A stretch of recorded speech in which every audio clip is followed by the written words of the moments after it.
श्री महाराज जी के दीक्षा गुरु स्वामी गोविंदानंद जी भारती, स्वामी शंकरानंद जी की स्मृतियों में से। दिल्ली अंबाला रेल मार्ग पर एक छोटा सा स्टेशन है नरेला। वहाँ के नारायण भारती श्री महाराज जी के प्रारंभिक दिनों के सत्संगी थे। उन्होंने एक छोटा सा आश्रम श्री परमानंद साधु आश्रम स्टेशन के निकट ही बनवाया है।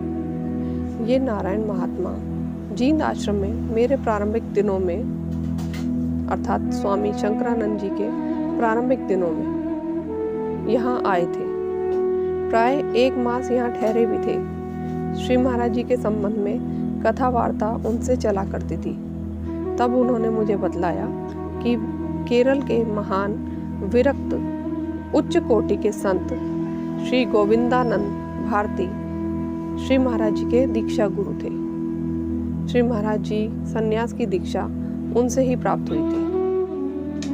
मैं सोचता हूँ यह बात सच भी हो सकती है, क्योंकि आश्रम में पुस्तकों में 2-4 जगह ऐसे संकेत भी प्राप्त हुए हैं, जैसे नमो नमो गोविंद गुरु बिनवो अभिजन सोए, पहले भई प्रणाम तिन नमो जो आगे होए। ऐसे ही दूसरा अच्युत्य गुरु गोविंद दातार परमानंद रूप निराधार। ऐसे ही तीसरा उदाहरण है राम गोविंदा परमानंदा कृष्ण मुकुंद गुरु ओम ओम। श्री मन नारायण अग्रवाल जी के अनुसार इन संत ने काठमांडू के निकट वनों में शिवपुरी नामक पहाड़ी पर लंबे समय तक तपस्या की है। आगे चलकर इन्हें शिवपुरी बाबा के नाम से पुकारा गया। इनका निर्वाण 137 वर्ष की आयु में हुआ।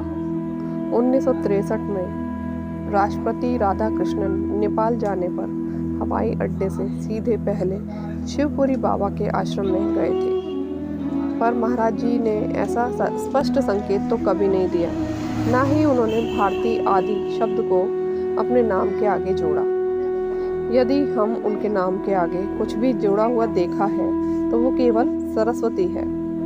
यदि ये संत अन्य संत श्री महाराज जी के गुरु थे तो गुरु पूर्णिमा के अवसर पर कुछ ना कुछ संकेत अवश्य प्राप्त होना चाहिए था। धन्यवाद।